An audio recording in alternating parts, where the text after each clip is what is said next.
Tom Fondle.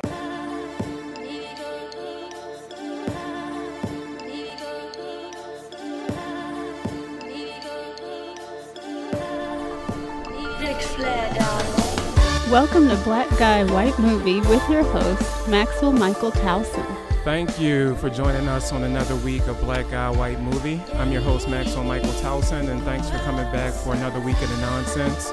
I'm in the DMV this week while I was home visiting Baltimore, so special shout out to the Blue Room production guys for hosting us this week. As a quick note, so my girl Maya Rudolph, also Terry Crews, but this is mostly about Maya Rudolph because I love her so much.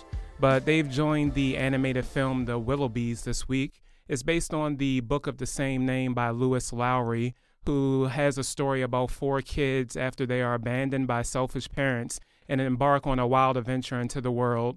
And just pretty much, I just wanted to shout them out, Terry Crews and Maya Rudolph. Maya Rudolph is the comedy love of my life, especially because of Bridesmaids, because, I mean, it's a Bernays.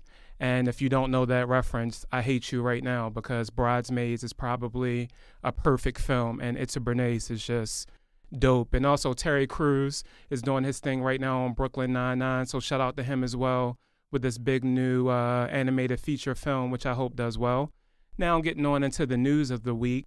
The homie herself, Gabrielle Union, the queen of the Instagram shade. Well, let me take that back. Let me think about that. So Gabrielle Union is pretty much high up there in Instagram shade, but I think the queen might be Chrissy Teigen because anytime Chrissy Teigen is battling a fan, it's going to be some real shit. So when Chrissy Teigen logs off, then Gabrielle Union is the queen. But Gabby and Will Packer are back teaming up for the film Break-In, which will chronicle a woman who's fighting to protect her family during a home invasion. Let's go to BET Networks for the sound. Actress Gabrielle Union is teaming up with Will Powerhouse Packer to bring us a new drama, Breaking In. The two clearly have awesome chemistry, as Will served as the executive producer on Being Mary Jane. Also, Union starred in and executive produced Will Packer's holiday film, Almost Christmas, and also co-starred opposite of Jamie Foxx in Sleepless.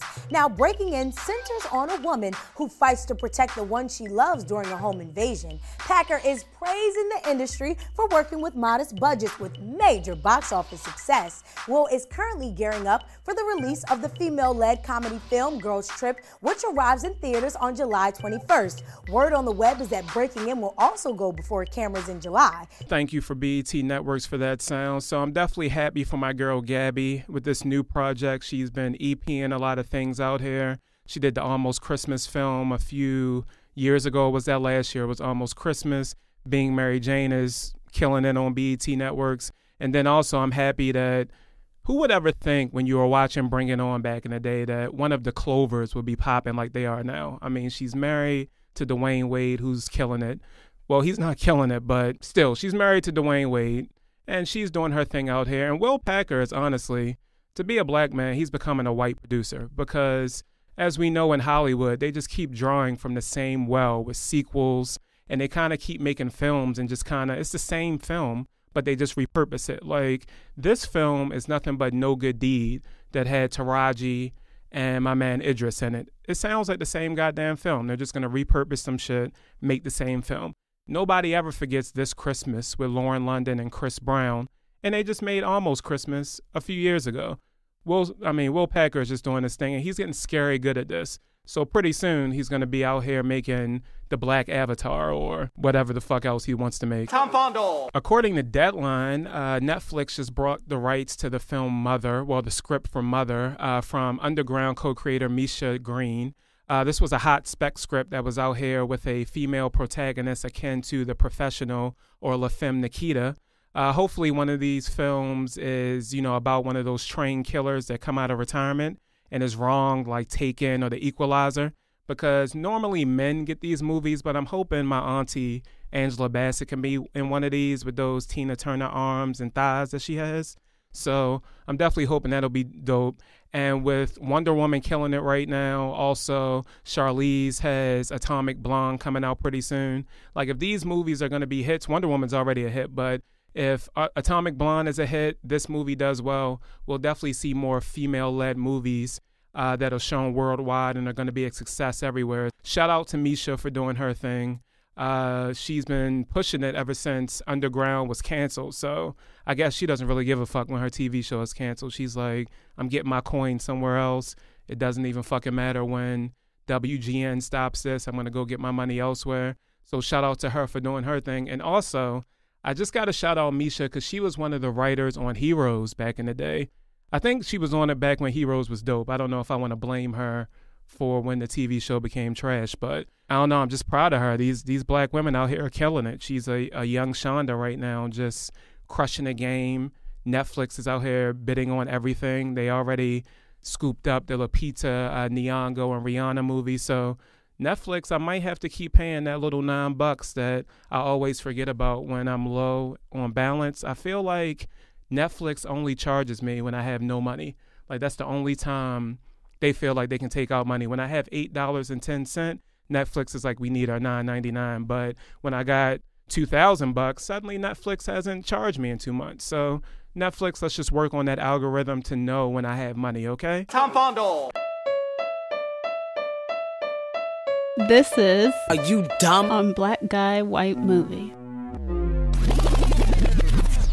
This week on Are You Dumb, we have an article from the LA Times by Justin Chang, and it's titled, Why I'm Shushing You. Using your phone in a movie theater isn't a private act, but a public insult, which is definitely a clickbait-ass long fucking title, but whatever, I'll just let that slide.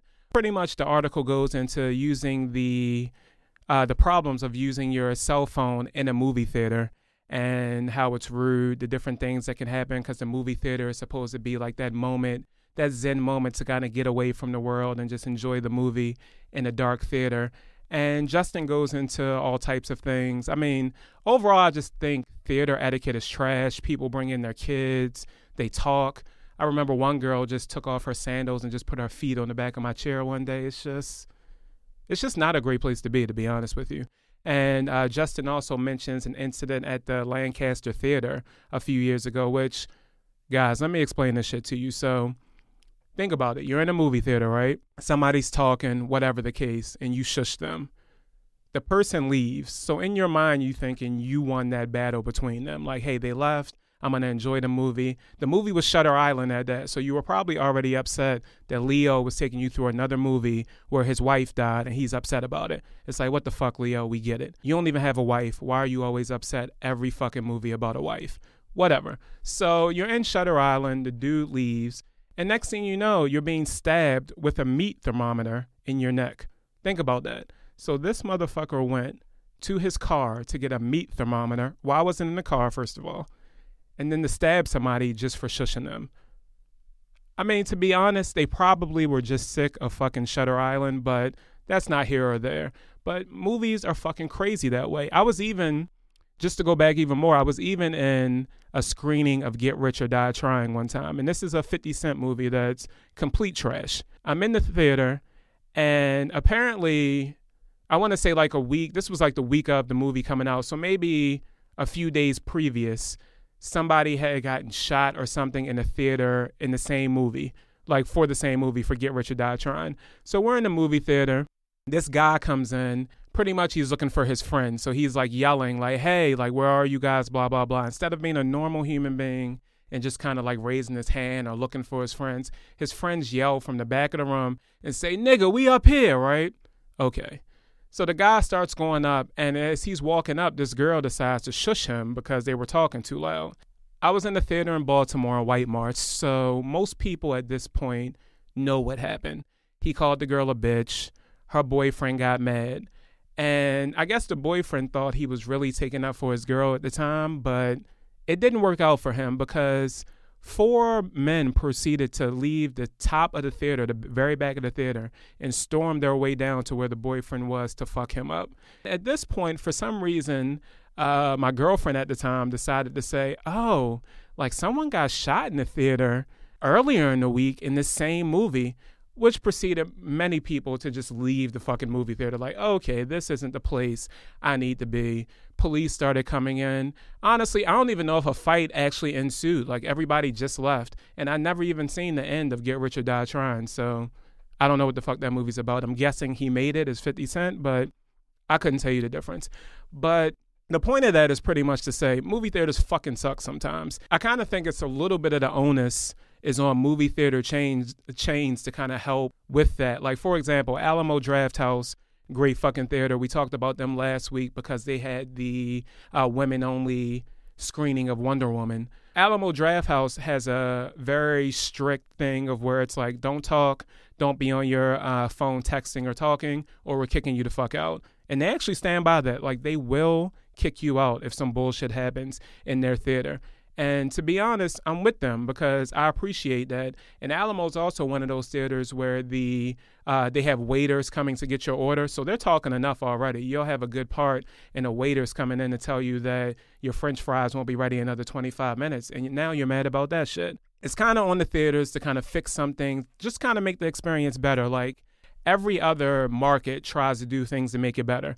Even at the gym, they have babysitters in case you want to work out. Why the fuck isn't that at the movies? So people don't have to just have their random 2-year-old going to see it or some shit.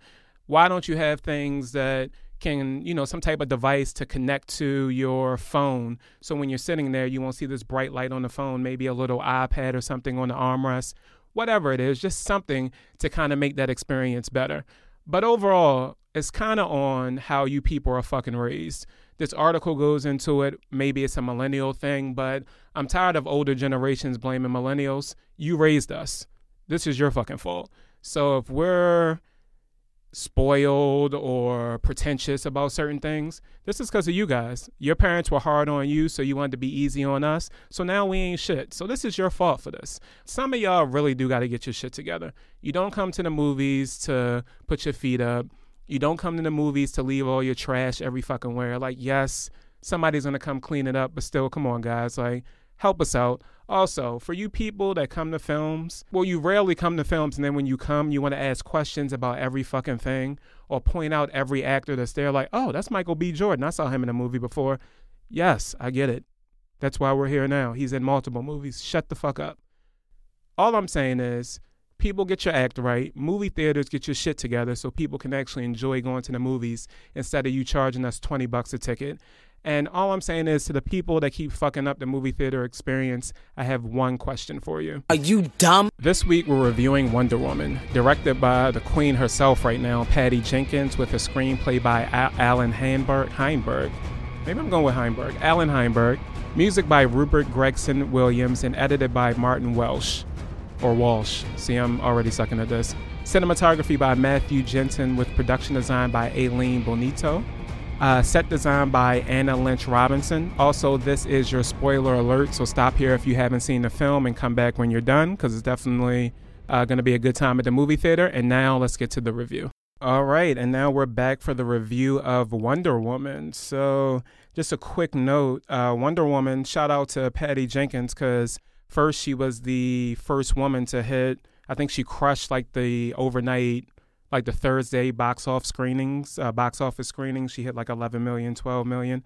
So shout out to her. And then now they just said that Wonder Woman made 101 million over the weekend. So it just beat Iron Man as one of those top superhero films to come out. So shout out to her. That's a great thing there. And also, telling you now, you people with these photos of little girls looking up at the poster of Gal Gadot as Wonder Woman is the cutest shit I've ever seen in my life. Like, that shit is just amazing. But it is dope to see that everybody's excited about the movie.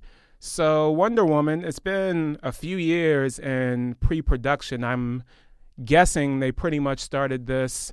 Well, they started this years ago. I think it was a few actresses they went with. I remember originally, I think it was NBC, had a pilot TV show they were doing with the girl from Friday Night Lights that didn't work out. And to be honest, the only reason I remember this is because they shut down right in front of the Kodak Theater for a little bit.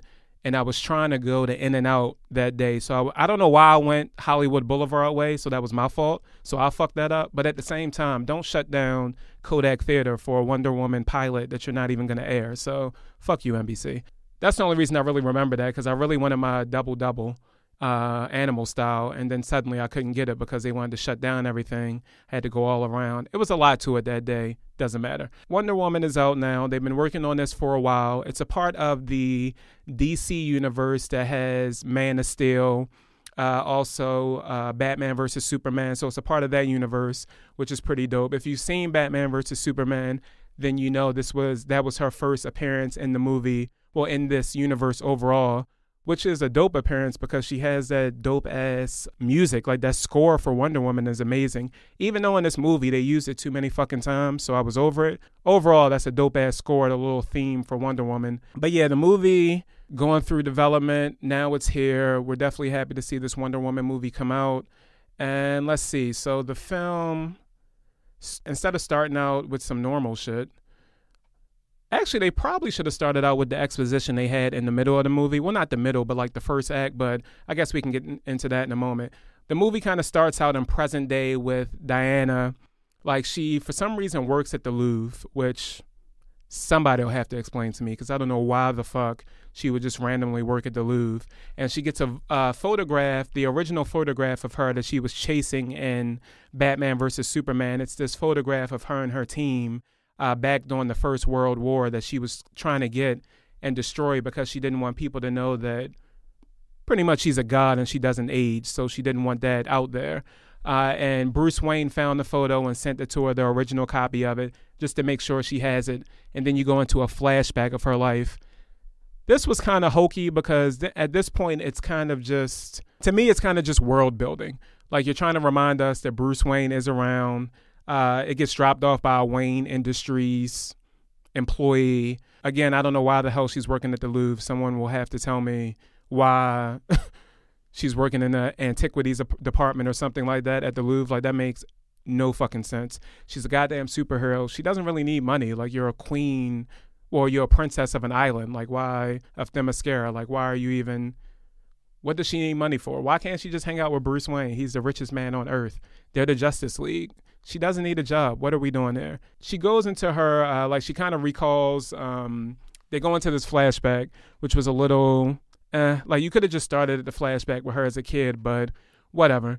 You see her growing up with the Amazons and her mom, the queen, Hippolyta, I think that's how you say it. Diana wants to become a warrior, but her mom is like, no, I don't want that to go down. She doesn't want her to fight. She just kind of wants her to be a princess and one day be the queen of the Amazons, which in some sense later, you kind of get why she feels this way. But at the same time, she's an Amazon, so she has to know how to fight. She has to know how to be queen. And the only way to be queen of that culture is to know how to fight men or any threat to them. So I'm not getting why she's not trying to let her daughter do her thing, but whatever. Quickly, that dissolves because obviously the screenwriters and Patty probably were like, this shit's a little stupid. So quickly, the queen changes her mind and decides to let her sister teach Diana how to fight. We go through like different phases of Diana's life as she's learning to train. And it's kind of dope to see their little training sequences as all the Amazons are together on this beautiful island. So you get to see her grow up, do these different training things. Actually, this was also a little point in the movie where it kind of got a little weird because for some reason the CGI of the Amazons when they're doing like any battle scenes or they do these real acrobatic flips and things, like for some reason these scenes just don't look as clean as some of them in other DC films or films period. I don't know if they kind of used a different company or what was going on in that instance, but it was just very strange to kind of see some of the CGI look very outdated for a film like this, especially with a film at this budget, because I think the budget hit around 150, 149, 150. So it's kind of crazy to see that the CGI didn't look all the way completed. Either way, it was dope to see the Amazons do their thing, and this women empowerment moment of the movie was fucking amazing because they had this one black chick that somebody would punch her. I don't know if she was a general or a lieutenant or what, but anytime she was hit, she wouldn't fall. She would just fuck them up, look at them like they were crazy. Even Diana couldn't really beat her when they had this little training sequence. It was some crazy shit. So I definitely fuck with that scene. After all of that, like it's they have another training sequence where Diana shows her power as a god, which you don't know yet, but she has a power to kind of like dispel people with this force to kind of blast out from her. And she uses it by accident, not knowing why. And they do the little stupid, oh, I don't know this power I have. So she runs off to cry. And as soon as she gets to the edge of this cliff, she sees a bomber crash into the water.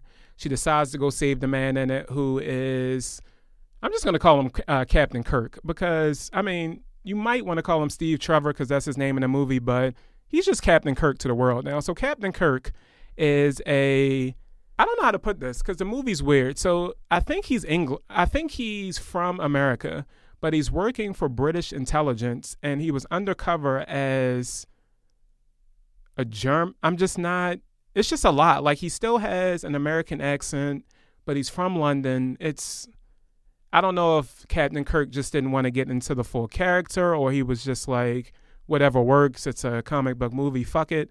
But yeah, she saves his life. She sees that the German soldiers are in pursuit of him, so they have to hide out while the Amazons kind of take down the German soldiers, which is a very dope scene. Like, the Germans come off, they have their little cannon shooting at the women, and they just fuck them up with bows and arrows and swords. It's the craziest shit I've ever seen. A dope-ass scene where, like, Diana's aunt who trained her ended up dying, so that's kind of like her call to arms to say, hey, we got to make sure that we're taking out these men. And even in that, so it's the kind of exposition scene they gave when she was younger is that there was a point in the world where Zeus created men, and then Zeus created the Amazons to kind of look over the men type thing. And Ares decided that men weren't good, and he started wars and kind of poisoned their heart. And so men started fighting, wars, so on and so forth.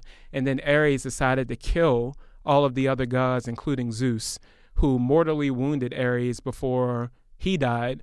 And so Ares has been gone ever since. So when Chris Evans comes, see, look, that's not even the right Chris. That's not even Chris Evans. That's why you got to call him Captain Kirk. So when Captain Kirk finally comes, Captain Kirk kind of tells them that, hey, it's a big war going on. It's the war to end all wars. I got to make sure that I get this information back to my superiors because I was undercover while I was a spy with the English against Germany.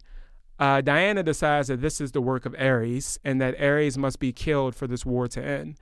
And so she goes against her mother's wishes. She goes and gets this sword that they call the God Killer.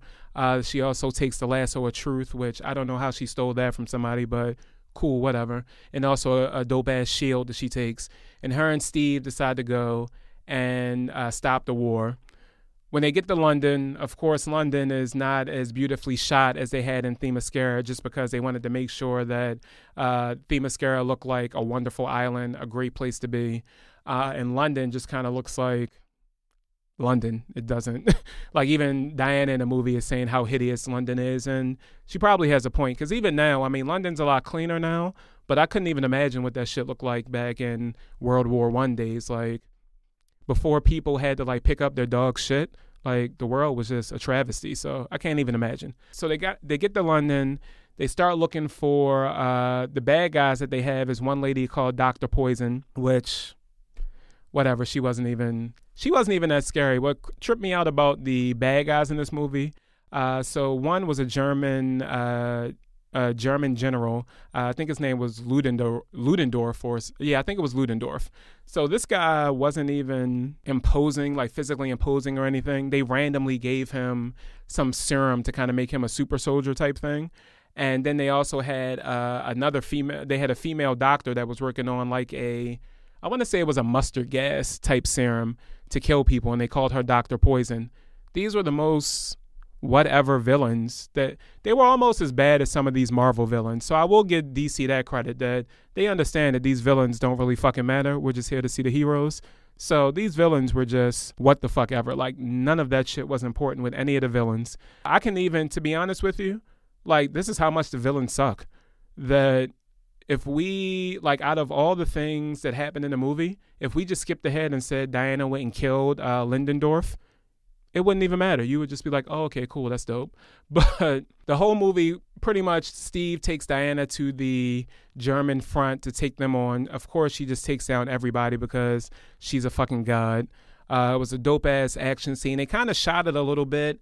They kind of copied the scene from Saving Private Ryan. I don't know if you guys remember. It's like a tower scene where it's a sniper in the tower in Saving Private Ryan. It's like a good little scene where they have in this movie, too, with a sniper, but in this instance, they just kind of threw Diana toward the tower and she just destroyed it. So it was a little different in that sense, but it was a dope-ass sniper scene with that as well. And then finally they get to the bad guys once they get to them. And in Diana's mind, Ludendorff is Ares. So if she kills him, all men's hearts will be wonderful again. Everything will be great.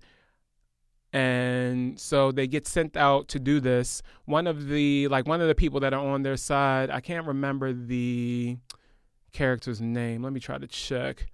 Because one of the characters that they sent out was definitely, I forgot. Robin Wright. She killed it in the movie. But let's see here. Sorry about this. Let me look for this guy because he ended up being a dope ass character in the movie.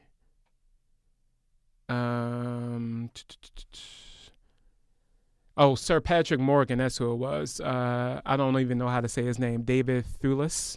Let's go with David Thewlis. But he was Sir Patrick Morgan in the movie, so he was kind of one of the guys that had dispatched Captain Kirk and Diana out to the front to see what they could do with the Germans.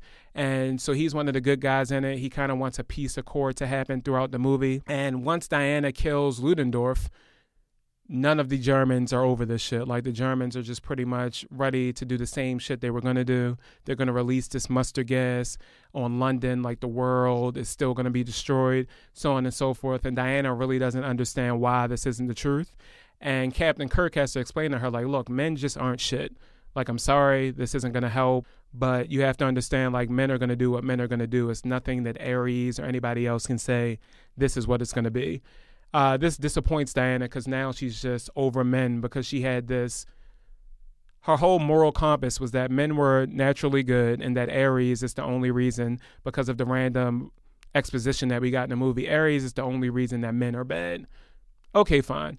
So she leaves Steve to go off to do whatever bullshit he was going to do, because all of his storyline was just kind of, they tried to build him up in a way. He also killed himself, like he sacrificed himself for the crew, but you kind of weren't there to see him. It was like, Captain Kirk can die, it's okay. After all of that, like, she leaves him to go on his little mission that he has to stop the mustard gas from getting to London. And you find out that Sir Patrick Morgan is actually the one that's Ares, so it's always the person on your side that's the bad guy. And they have this big knockout drag fight where Ares is fucking her up through the whole thing. He finally reveals to her that she's definitely a god, and she's one of Zeus's last children. And so it wasn't the sword that was the god killer, but really she's the god killer, because only gods can kill gods. So they have this big knockout drag out fight. She's going to lose the fight, which happens in every battle you've ever seen, if you closely pay attention, for people that don't watch a lot of movies. They're all the same thing. It's all like last action battle scenes are all in 3 acts. Like, the good guy's winning, the good guy's losing. It's a high point where the good guy might be fucking them up again, and then at the very low point, suddenly the good guy finds the strength to start fucking people up again. And in Diana's case, it was that Steve sacrificed himself in a plane that had the mustard gas going to London. He decided to fly it straight up in the air and just make sure it exploded so he could make sure everyone else lived in London. And from that, she gained her strength to become a god and kill Ares, which I guess, it had to happen. But now when you see the rest of these movies, who is going to be able to fuck with her if she's a god?